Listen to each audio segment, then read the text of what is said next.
നമ്മൾ കേട്ടിട്ടില്ലേ ബിസിനസ്സിൽ നിന്ന് എക്സിറ്റ് ആകുക എന്ന്? There are 7 mini exit in our business.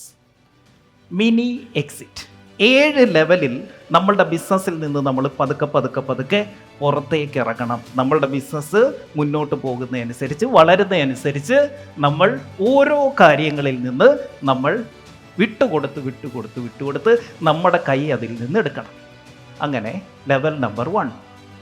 ഒന്നാമത്തെ ലെവലിൽ നമ്മൾ എക്സിറ്റ് ആകേണ്ടതാണ് എക്സിറ്റ് ദ അഡ്മിൻ ടാസ്കുകളിൽ നിന്ന് എക്സിറ്റ് ആകുക.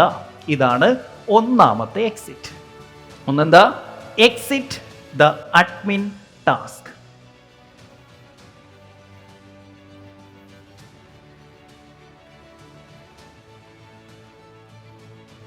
ഇങ്ങനെ ഒന്ന് വരച്ചിട്ടു. 7 എക്സിറ്റ് ആണ് നമ്മളുടെ ബിസിനസ്സിലുള്ളത്. ഒന്നാമത്തെ എക്സിറ്റ് ആണ് എക്സിറ്റ് ദ അഡ്മിൻ ടാസ്ക്. എന്താണ് admin task? Accounting, ledger, book keeping, കാശ് കിട്ടുന്നത്, കാശ് കൊടുക്കുന്നത്, നമ്മുടെ അറ്റൻഡൻസ് മാർക്ക് ചെയ്യുന്നത്, കൊറിയർ മേടിക്കുന്നത്, കൊറിയർ ഡെലിവറി ചെയ്യുന്നത്, മനസ്സിലാവുന്നുണ്ടോ? കസ്റ്റമർ സർവീസ് കൊടുക്കുന്നത്, ഇങ്ങനെയുള്ള ചെറിയ അഡ്മിൻ ടാസ്കുകളിൽ നിന്ന് എക്സിറ്റ് ആകുക എന്നുള്ളതാണ് ഒന്നാമത്തെ എക്സിറ്റ് ഇൻ അവർ ബിസിനസ്. പ്രത്യേകത എന്താ? ഈ ജോലികളുടെ anyone can do this job. ആർക്കും ചെയ്യാം. വലിയ സ്കില്ലൊന്നും വേണ്ട. കണക്ക് എഴുതി വെക്കാൻ, കൊടുത്ത പൈസ എഴുതി വെക്കാൻ, കിട്ടിയ കാശ് എഴുതി വെക്കാൻ, അറ്റൻഡൻസ് മാർക്ക് ചെയ്യാൻ, ഈ ബേസിക് അഡ്മിനിസ്ട്രേഷൻ ജോബ് ചെയ്യാൻ വലിയ സ്കില്ല് വേണോ? വേണ്ട. അപ്പോൾ ഇത് നമ്മൾ ഏത് ലെവലിൽ നമ്മുടെ ബിസിനസ്സിൽ നിന്നാലും ഇത് നമുക്ക് ഡെലിഗേറ്റ് ചെയ്യാൻ പറ്റും. ഏത്? Admin task. രണ്ടാമത്തതാണ് exit the deliverables. Exit the deliverables. എന്താണ് ഈ ഡെലിവറബിൾസ്? ആഫ്റ്റർ സെയിൽസ് കസ്റ്റമർക്ക് നമ്മൾ കൊടുക്കാനുള്ള സാധനങ്ങൾ. അത് ഹോം ഡെലിവറിയിലായിരിക്കും, അല്ലെങ്കിൽ നമ്മൾ അവർക്ക് കൊടുക്കുന്ന സർവീസ് എന്തൊക്കെയാണോ, പാക്കിംഗ്, ഷിപ്പിംഗ്, ഇൻവെൻട്രി മാനേജ്മെൻറ്റ്, ഇതൊന്നും കസ്റ്റമർക്ക് ആഫ്റ്റർ സെയിൽസ് കൊടുക്കാനുള്ള സർവീസിൽ നിന്നാണ് രണ്ടാമത് നമ്മൾ എക്സിറ്റ് ആവേണ്ടത്. അതിൽ നമ്മൾ ഇടപെടാനേ പാടില്ല.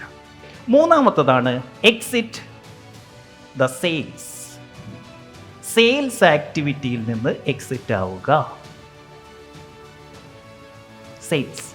സെയിൽസ് എന്ന് പറയുമ്പോൾ 2 തരം സെയിൽസ് ഉണ്ട്. ഒന്ന് 1-to-1 സെയിൽസ്. ഞാൻ രാജേഷ് ഡോക്ടർ അടുത്ത് വന്നിരുന്ന് കിങ്സ് ക്ലബിനെ കുറിച്ച് പറഞ്ഞു ക്ലോസ് ചെയ്യുന്നു. ഇതാണ് 1-to-1. മറ്റൊന്നുണ്ട് 1-to-many. അതിൻ്റെ പേരാണ് പ്ലാറ്റ്ഫോം ക്ലോസിംഗ്. എഴുതിക്കോ, പ്ലാറ്റ്ഫോം ക്ലോസിംഗ്. ഇന്നിപ്പോൾ ഇവിടെ നടക്കുന്ന എന്താ? 200ഓളം പുതിയ ആളുകൾ ഇവിടെ വന്നിട്ടുണ്ട്. പുതിയ ബിസിനസ്സുകാർ ഇവിടെ എത്തിയിട്ടുണ്ട്. ഇന്ന് രാവിലെ 9:30 തൊട്ട് രാത്രി 9 മണി വരെ ഞാനിവിടെ ചെയ്യുന്നത് കിങ്സ് ക്ലബിൻ്റെ അകത്തേക്കുള്ള കിങ്സ് ക്ലബിൻ്റെ സെയിൽസ് ആണ് ഇവിടെ നടക്കാൻ പോകുന്നത്. ഈ 200 പേരിൽ നിന്ന് 100-120 പേര് ഇന്ന് വൈകുന്നേരം ആകുമ്പോഴത്തേന് കിങ്സ് ക്ലബിൽ ജോയിൻ ചെയ്യും. അങ്ങനെ പ്രോസ്പെക്ട്സിനെ മുഴുവൻ ഒന്നിച്ച് വിളിച്ച് ഒരു പ്ലാറ്റ്ഫോമിൽ കൊണ്ടുവന്നിരുത്തി ക്ലോസ് ചെയ്യുന്നതിൻ്റെ പേരാണ് പ്ലാറ്റ്ഫോം ക്ലോസിംഗ്. സോ നമ്മൾ വളരുന്നതനുസരിച്ച് ഈ 1-to-1 ക്ലോസിംഗ് നമ്മൾ നിർത്തണം. നമ്മൾ ചെയ്യരുത്. മറിച്ച് നമ്മൾ എന്തിൽ ഫോക്കസ് ചെയ്യണം? Platform closing. നമ്മൾ നമ്മുടെ ബിസിനസ്സിൽ ഒരു ലെവൽ കഴിഞ്ഞാൽ നമ്മൾ 1-to-1 സെയിൽ നോക്കരുത്. പ്ലാറ്റ്ഫോം ക്ലോസിംഗ് സ്കില്ല് വളർത്തിക്കൊണ്ടേയിരിക്കണം. നമ്മൾ ആരുടെ കോള് മാത്രമേ എടുക്കാവുള്ളൂ? ഹൈ വാല്യൂ ക്ലയൻസിൻ്റെ കോള് മാത്രമേ ഈ ലെവലിന് ശേഷം എടുക്കാവൂ. എഴുതിക്കോ, ഹൈ വാല്യൂ ക്ലയൻസ്.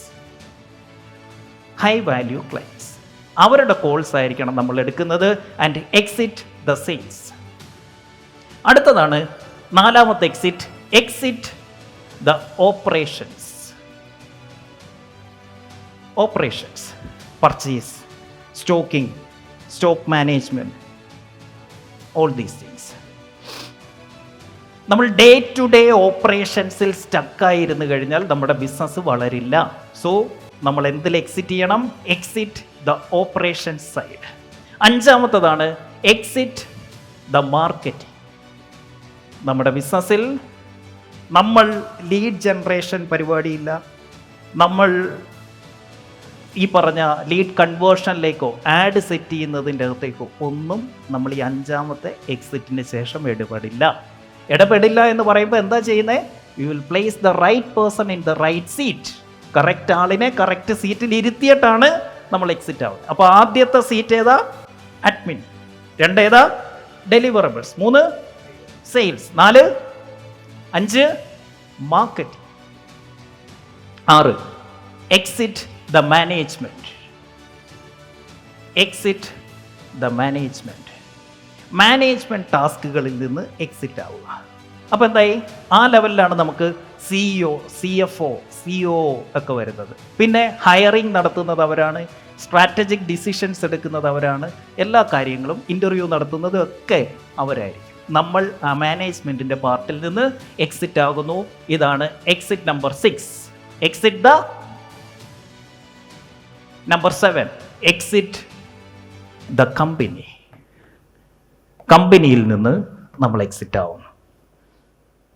കമ്പനിയുടെ പാർട്ടല്ല നമ്മൾ, ഡിസിഷൻ മേക്കിങ്ങിൻ്റെ പാർട്ടല്ല നമ്മൾ.